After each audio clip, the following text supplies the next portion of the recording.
Hello everyone, आप सभी का स्वागत है साध्य पीएससी एकेडमी के न्यू यूट्यूब चैनल में। यहां आपको ऑल इंडिया में जो भी एग्जाम्स होने वाले हैं उससे संबंधित तैयारी और उसकी जानकारी आपको दी जाएगी। चाहे हम एसएससी की बात करें या सीटीईटी की बात करें, सभी की जानकारी आपको और पढ़ाई जो भी होगी सभी के बारे में आपको इस चैनल के माध्यम से कराया जाएगा। ये स्पेशल चैनल है जो कि सेंट्रल एग्जाम्स है जितने हैं उसको फोकस करते हुए बनाया गया है। आज हम लोग बात करने वाले हैं एसएससी एग्जाम्स के बारे में। तो क्या आपको मालूम है कि एसएससी साल भर में 8 अलग अलग एग्जाम लेते हैं। जो भी ऐसे बच्चे हैं जो सिर्फ सीजीएल की तैयारी कर रहे हैं वो सिर्फ सीजीएल की तैयारी कर रहे हैं, जो सीएचएसएल की कर रहे हैं वो सीएचएसएल की कर रहे हैं, जीडी वाले सिर्फ जीडी की तैयारी कर रहे हैं। इसके अलावा और भी आपको सेंट्रल गवर्नमेंट इतनी सारी अपॉर्चुनिटी दे के रखा है। स्टेट गवर्नमेंट की तैयारी यदि आप कर ही रहे हैं तो बिल्कुल आप एसएससी की भी साथ साथ में करिए।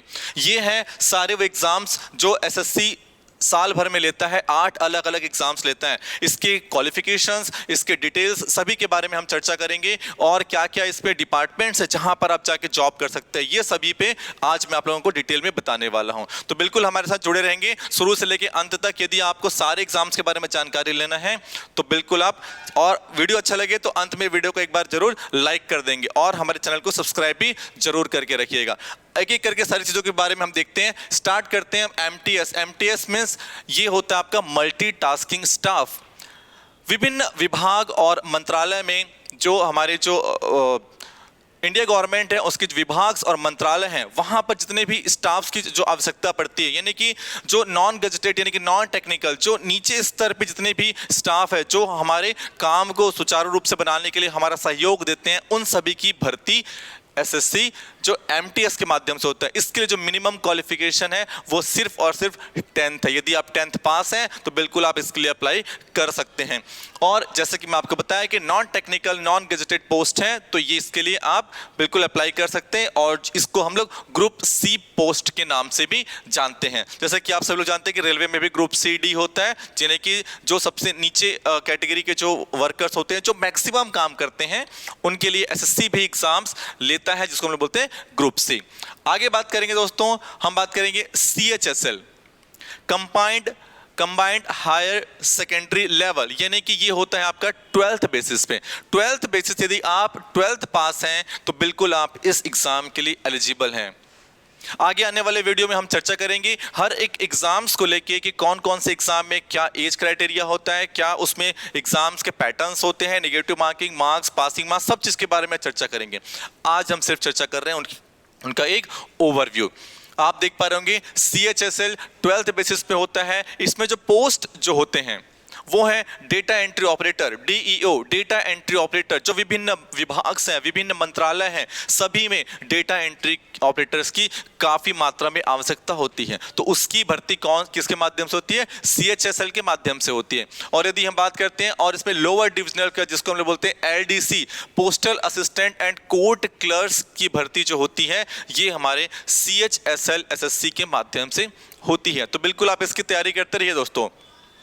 नेक्स्ट बात करते हैं सीजीएल, जो कि एक काफी लोकप्रिय है। जितने भी जो लोग स्टेट पीएससीएस की तैयारी करते हैं वो कहीं ना कहीं सीजीएल की भी तैयारी जरूर करते हैं, क्योंकि सीजीएल के माध्यम से आप ऐसे ऐसे डिपार्टमेंट्स में जाके जॉब कर सकते हैं जिसके बारे में आपका ड्रीम है। चाहे हम एक्सटर्नल अफेयर्स की बात करें या फिर फॉरेन मिनिस्ट्री की बात करें या तो फिर आपके आर्मी में अच्छे अच्छे जो पोस्ट हैं, सभी के सभी इनकम टैक्स डिपार्टमेंट्स हो गए, ये सभी में यदि आप सपना है जॉब करने का तो आप बिल्कुल सीजीएल की तैयारी करिए। अब इसके लिए जो क्वालिफिकेशन है दैट इज ग्रेजुएशन।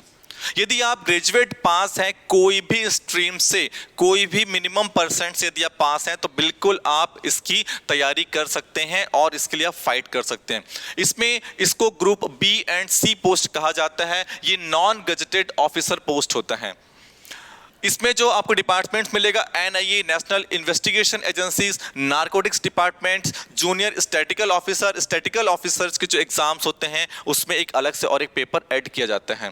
तो सभी के बारे में हम चर्चा करेंगे। और इसमें इंस्पेक्टर, इंस्ट्रक्टर, अलग अलग डिपार्टमेंट, एक्साइज इंस्पेक्टर्स हैं, ठीक है, इनकम टैक्स इंस्पेक्टर है, ये सभी जो पोस्ट होते हैं ये पूरा सीजीएल एग्जाम्स के माध्यम से फिल किया जाता है। आगे हम चर्चा करेंगे स्टेनो की, जिसको हम लोग बोलते हैं एसएससी स्टेनो के बारे में आप बिल्कुल जानते होंगे।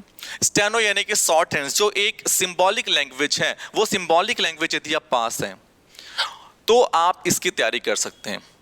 जो विदेश मंत्रालय है और जो कोर्ट्स हैं, सुप्रीम कोर्ट्स वगैरह, हाई कोर्ट्स वगैरह, वहां पर स्टेनो की काफी डिमांड्स होती हैं। जो भी चीजें वहां पर सुनवाई हो रही है, जो मंत्रीगण हैं वो अपना स्पीच दे रहे हैं, उनका स्पीच रेडी करना, उनकी सभी जो चीजें हैं वो शॉर्ट हैंड वाले लोग उसको नोट करते हुए चलते हैं। इसके लिए जो मिनिमम क्वालिफिकेशन है 12th, और साथ ही साथ आपका स्टेनो का सर्टिफिकेट होना चाहिए। स्टेनो जैसा कि मैं आपको बता देना चाहता हूं, हिंदी में भी होता है और इंग्लिश में भी होता है। यदि आप स्टेनो हिंदी पास है तो भी आप अप्लाई कर सकते हैं, स्टेनो इंग्लिश पास है तो इंग्लिश के लिए भी अप्लाई कर सकते हैं। और यदि आप दोनों एग्जाम्स निकाल चुके हैं तो बिल्कुल आप SSC स्टेनो के लिए भी प्रिपरेशन कर सकते हैं फ्रेंड्स। इसमें जो डिपार्टमेंट्स आपको मिलते हैं, एक्सटर्नल अफेयर जैसे कि मैं आपको बताया हूं, विदेश मंत्रालय, ठीक है, कोर्ट्स, इलेक्शन कमीशंस, ये सारी चीजें हैं। सभी जो एग्जाम्स हैं जैसा कि मैं आपको बता रहा हूं, CGL, CHSL, रिटर्न एग्जाम्स तो सभी में होते हैं, कुछ ना कुछ अलग अलग क्राइटेरिया है। क्योंकि ये स्टेनो स्पेशल है इसीलिए इसमें स्टेनो का अलग से आपका यानी कि शॉर्ट हैंड जिसको बोलते हैं, इसका एग्जाम होगा। रिटर्न एग्जाम तो होगा ही होगा, साथ ही साथ आपका स्टेनो का अलग से एक एग्जाम होता है। तो बिल्कुल इसके बारे में मैं आपको डिटेल से और बताऊंगा मेरे अगले वीडियो में। अभी आप देखेंगे नेक्स्ट एग्जाम है GD, जिसका नोटिफिकेशन अभी आया हुआ है। 24,000 समथिंग वैकेंसी है इसमें। SSC GD यानी कि जनरल ड्यूटी। SSC GD में इसमें मिनिमम क्वालिफिकेशन है वो 10th है। रिटर्न एग्जाम होगा आपका ऑब्जेक्टिव बेस्ड, और सारे के सारे एग्जाम्स में आपको बता दूं सभी एग्जाम्स कंप्यूटर बेस्ड टेस्ट होते हैं, CBT मोड पे एग्जाम्स होते हैं सारे के सारे।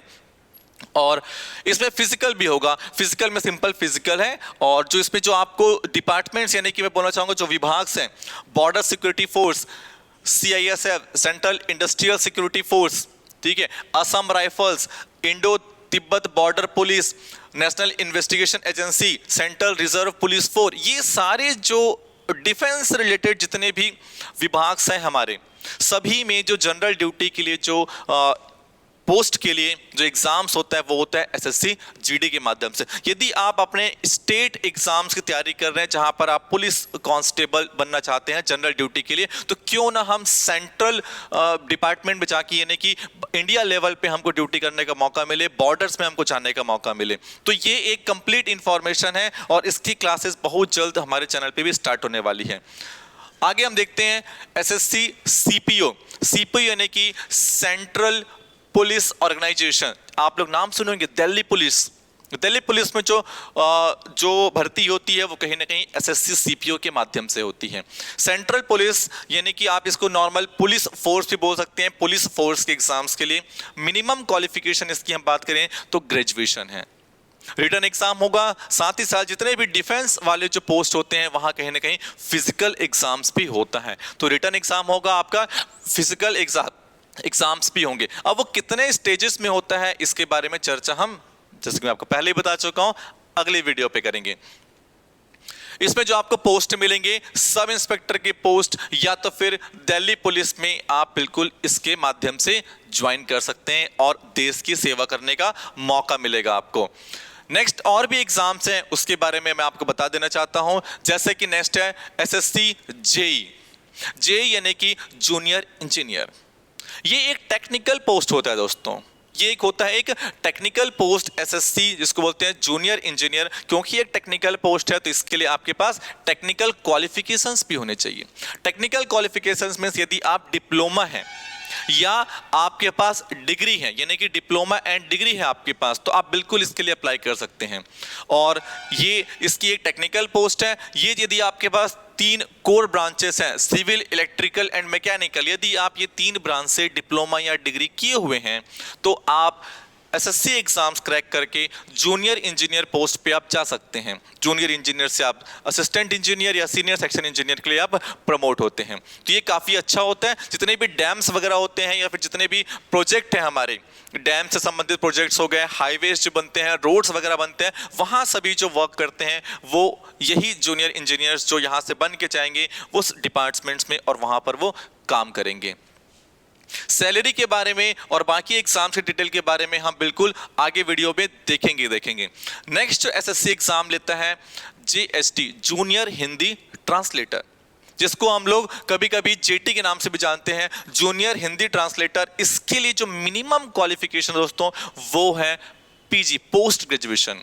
और यदि आप पोस्ट ग्रेजुएशन किसी अन्य विषय में है हिंदी या इंग्लिश के अलावा, तो आपका मुख्य विषय हिंदी या इंग्लिश होना चाहिए। हिंदी या इंग्लिश मुख्य विषय होने से ही आप जूनियर हिंदी ट्रांसलेटर के लिए अप्लाई कर सकते हैं। हिंदी ट्रांसलेटर भी होता है और जूनियर इंग्लिश ट्रांसलेटर्स भी होते हैं। अब जैसे कि ये एक ट्रांसलेटर का पोस्ट है, यानी कि आपके जो लिखने की जो विदाउट एनी मिस्टेक्स आपको लिखना है, तो इसमें तो आपका एक ऑब्जेक्टिव बेस्ड एग्जाम्स भी होगा, साथ ही साथ एक डिस्क्रिप्टिव एग्जाम्स होगा जहां पर आपके ग्रामर्स वगैरह को चेक किया जाएगा। बात करते हैं कि कौन कौन से डिपार्टमेंट्स में आपको नौकरी मिलेगी, तो आप इसमें कोर्ट्स में जा सकते हैं और मंत्रालय में भी जा सकते हैं। मंत्रालय में तो बिल्कुल विदेश मंत्रालय में काफ़ी अच्छा मौका मिलता है, आपको विदेश सचिव के साथ जाने का मौका मिलता है। वहाँ अलग अलग लैंग्वेज है, उसको आप हिंदी में कन्वर्ट करेंगे, ठीक है, इंग्लिश में कन्वर्ट करेंगे। तो ऐसे बहुत सारे विभाग हैं जो हिंदी और इंग्लिश ट्रांसलेटर की जहाँ काफ़ी आवश्यकता है। नेक्स्ट एक जो और है exams, okay 8 exam is completed. तो ये था एसएससी के सभी 8 एग्जाम्स। और मैं आपको ये बता देना चाहता हूं दोस्तों कि स्टेट में एग्जाम्स भले ही पोस्टपोन, कैंसल या डिले होता है, बट एसएससी एक ऐसा डिपार्टमेंट है, एक ऑर्गेनाइजेशन है जो कि हर साल एग्जाम लेते हैं और ये सभी एग्जाम्स हर साल होते हैं। तो बिल्कुल क्यों ना आप एसएससी की तैयारी करें, यानी कि एसएससी के वेरियस एग्जाम्स की तैयारी करें। तो ये था एक कंप्लीट इंफॉर्मेशन, और भी इसके सभी एग्जाम्स के डिटेल्स के बारे में जानने के लिए आपको हमारे चैनल्स को सब्सक्राइब करके रखना पड़ेगा। और यदि ये इंफॉर्मेशन आपको अच्छी लगी तो बिल्कुल वीडियो को लाइक कर देंगे और अपने फ्रेंड्स को शेयर भी कर देंगे। Thank you very much friends.